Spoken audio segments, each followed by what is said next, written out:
여러분 안녕하십니까? 4월 25일 목요일 제실 모닝뉴스 시작합니다. 울산시의 대규모 투자 유치 성과가 이어지고 있습니다. 어제도 2조 원 규모의 전기차 신공장을 울산에 짓기로 한 현대자동차가 또다시 1조 원 규모의 차체 부품 공장을 투자하겠다며 울산시와 양해각서를 체결했습니다. 전우수 기자가 보도합니다.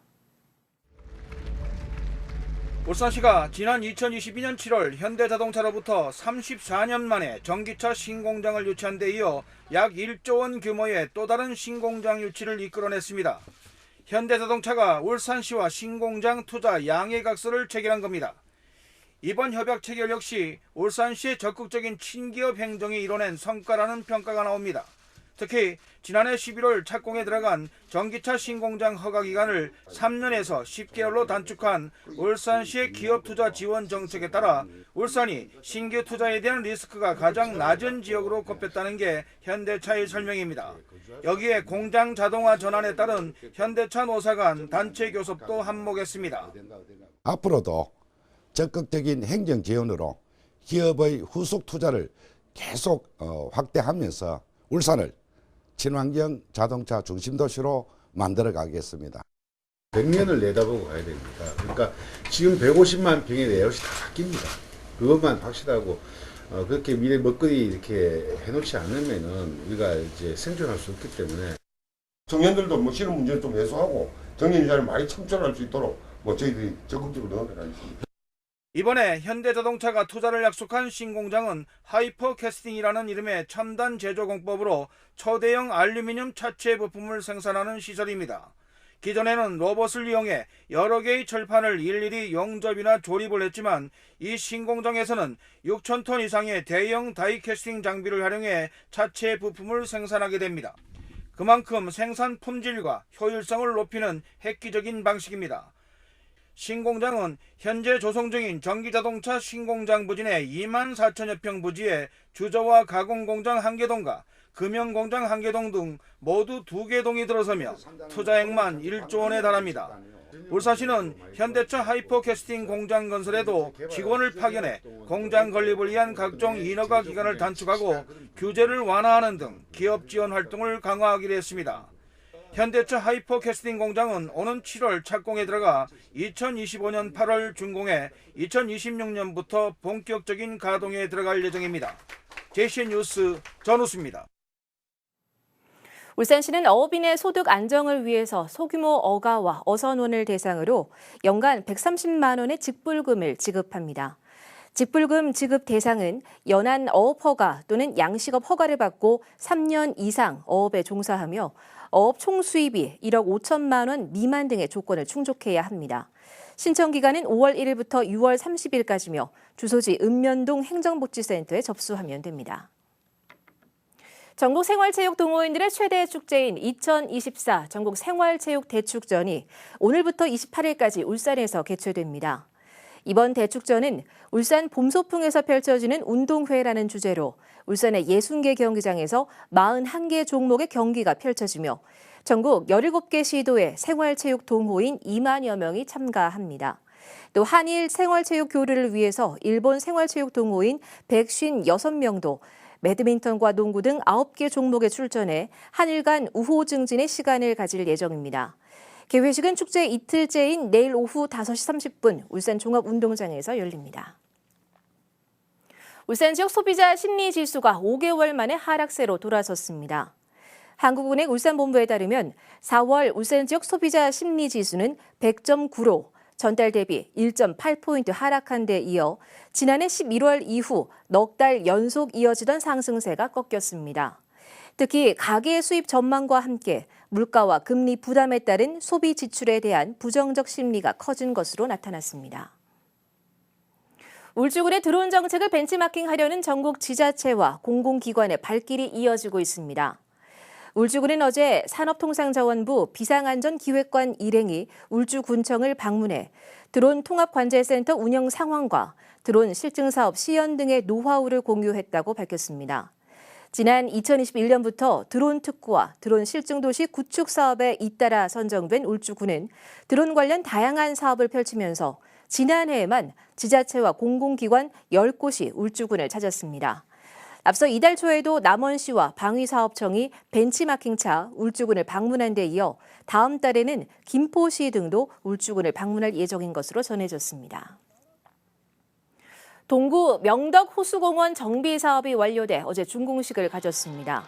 이번 사업으로 명덕 호수공원 내 한마음체육공원이 재정비됐고 데크 힐링 쉼터와 배드민턴장 3개면과 휴게시설 등이 조성됐습니다.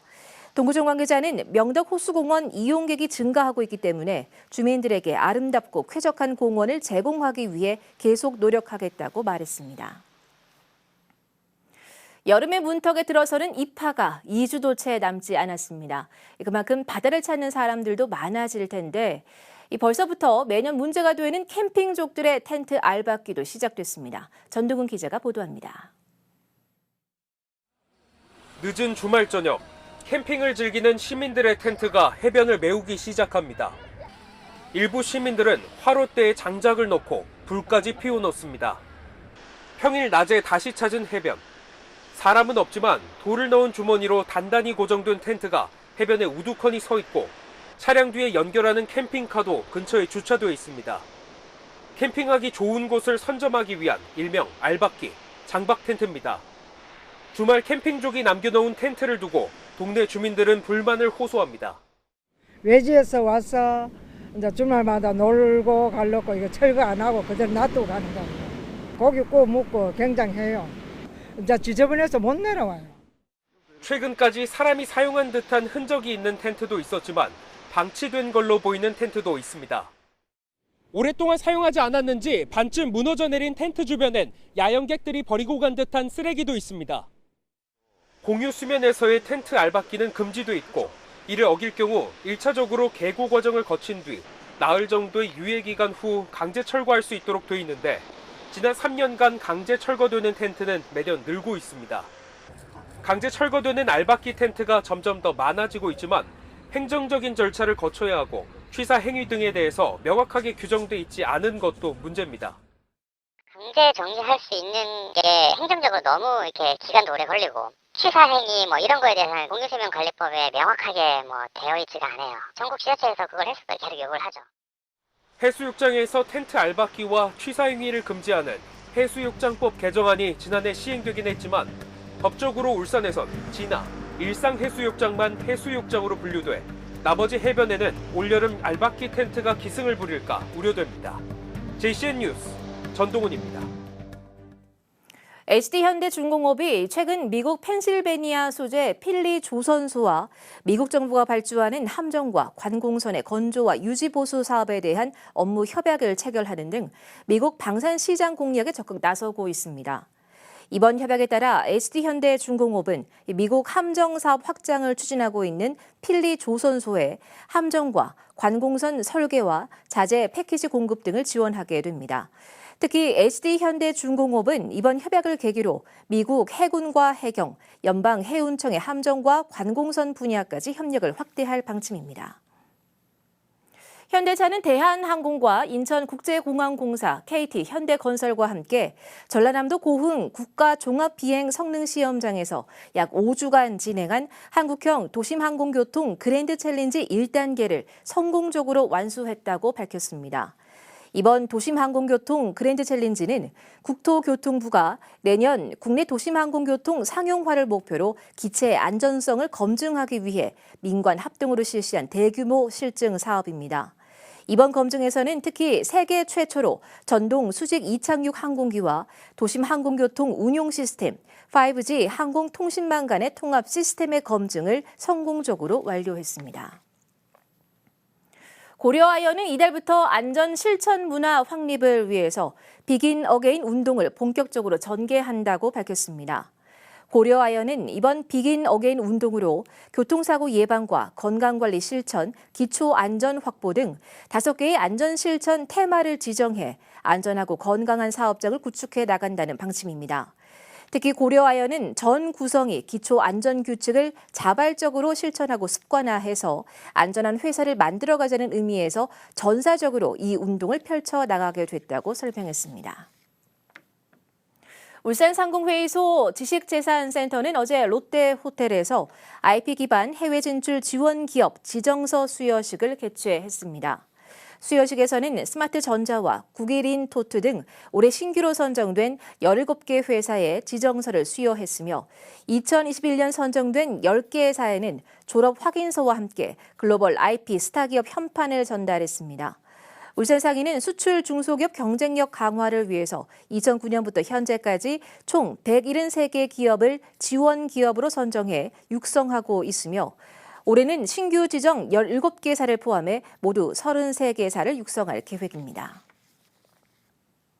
울부경 사회서비스 정책 연구 네트워크 구축을 위한 세미나가 어제 울산시 복지가족진흥사회서비스원에서 열렸습니다. 세미나는 울산을 비롯해 부산과 경남 사회서비스원 등 울부경의 사회서비스 전문가 등이 참여한 가운데 인구 변화에 따른 지자체의 대응과 사회서비스원의 역할을 주제로 진행됐습니다. 특히 세미나에서는 각 분야 전문가들의 사례 발표 등을 통해서 지역별 맞춤형 정책을 발굴하고 타 지역의 사례를 벤치마킹했습니다. 아이들에게 박물관은 지루한 장소로 느껴지기 쉬운데요. 울산 대곡박물관에선 아이들이 유물을 직접 발굴해 볼 수 있는 체험교실이 열려 큰 인기를 끌고 있습니다. 특히 코로나 이후 신청이 쇄도하면서 기존 한 주에 2번 하던 프로그램을 올해부터는 한 주에 5차례로 확대할 만큼 뜨거운 반응을 얻고 있습니다. 박영훈 기자가 보도합니다. 아이들이 모여 앉아 선생님의 설명을 듣고 있습니다. 고대 유물 중 하나인 토기와 기와에 대해 배우고 직접 조각을 만져보며 둘의 차이를 느껴봅니다. 유물 조각이 숨겨진 유적지로 자리를 옮겨 이젠 직접 유물 조각을 찾아봅니다. 바구니 가득 모은 조각들을 배웠던 대로 토기와 기와로 나눠보기도 합니다. 이어지는 유물 발굴 체험 시간. 삽으로 열심히 땅을 파자 어느새 유물이 모습을 드러냅니다. 땅속에 숨겨진 다양한 유물을 하나둘씩 직접 발굴하며 아이들은 어느새 고고하게 푹 빠져듭니다. 이렇게 기다란 동그라미 찾아서 재밌었어요. 대곡박물관이 지난 2013년부터 운영한 어린이 고고학 체험교실은 박물관 건립 배경이 된 대곡댐 일원의 유물을 배경으로 만들어진 어린이 체험 프로그램입니다. 10년이 넘는 시간 동안 880여 회의 프로그램에 15,800여 명의 울산 지역 어린이들이 참여하면서 이젠 박물관의 대표 프로그램으로 자리 잡았습니다. 저희 대곡박물관이 근처에 있는 대곡댐의 하삼정 고분군을 발굴하면서 많은 유물이 발견이 되어서 그것을 기반으로 만들어진 박물관이기 때문에 아이들이 이런 유물과 유적에 대해서 알고 체험할 수 있는 굉장히 좋은 기회가 되고 있습니다. 현재는 코로나 이후 그동안 부족했던 야외 활동을 위한 특색 있는 프로그램으로 큰 인기를 끌고 있습니다. 매번 참여 정원이 조기 마감될 정도로 반응이 뜨겁자 박물관은 매주 2차례씩 운영하던 프로그램을 올해부터 5차례로 확대 운영하고 있습니다. 구청에서 이제 홍보 공문이 내려왔는데 그걸 보니 아이들이 직접 몸으로 체험을 할 수 있는 그런 부분들이 참 마음에 들더라고요. 그래서 우리 친구들하고 같이 체험을 하면 좋겠다 싶어서 신청하게 되었습니다. 어린이 고고학 체험교실은 다음 달까지 야외 체험으로 진행된 뒤 가을에 다시 야외 체험으로 운영될 예정입니다. 어쩌면 아이들에게 지루하기만 할 수 있는 박물관이 고고학 체험과 함께 즐겁고 흥미있는 공간이 되고 있습니다. JCN 뉴스 박영훈입니다. 울산 암각화박물관은 오는 30일부터 12월 말까지 박물관 1층에서 2024년 특별기획전 고래의 꿈 방구천 암각화 이야기를 개최합니다. 이번 전시는 방구천의 암각화에 2025년 유네스코 세계유산 등재를 기원하기 위한 것으로 그동안 세계유산 등재를 위해 어떤 노력을 해왔고 앞으로 어떤 과제가 남아있는지 등을 소개합니다. 전시는 꿈이 생기다, 꿈을 모으다, 꿈에 그리다 등 총 3부로 구성됐습니다. 울산시 교육청이 최근 독도에 대한 일본의 교과서 역사 왜곡에 대응해 학생들이 독도를 올바르게 이해할 수 있도록 독도 교육을 강화합니다. 교육청은 학교 독도교육 학습 주제 편성 시수를 10시간 이상으로 권장하고 10월 25일 독도의 날을 전후로 일주일간 독도 교육 주간을 운영하는 등 교과와 연계한 독도 교육을 지원합니다. 또 독도 지킴이 학교와 독도 의용수비대 동아리 협력학교를 지정해 운영하고 울산 학생교육문화회관 독도 체험관을 활용해 학생과 시민들의 체험 활동을 지원할 예정입니다. 청년과 여성기업에서 생산하는 제품의 디자인에 대한 지원이 필요하다는 주장이 나왔습니다. 울산연구원 변일용 박사는 디자인을 연계한 청년과 여성기업 지원 활성화 방안 연구 보고서를 통해서 청년과 여성기업 대부분이 디자인 지원에 대한 정보력이 낮아 제품의 디자인 개선과 개발에 대한 지원이 필요하다고 주장했습니다.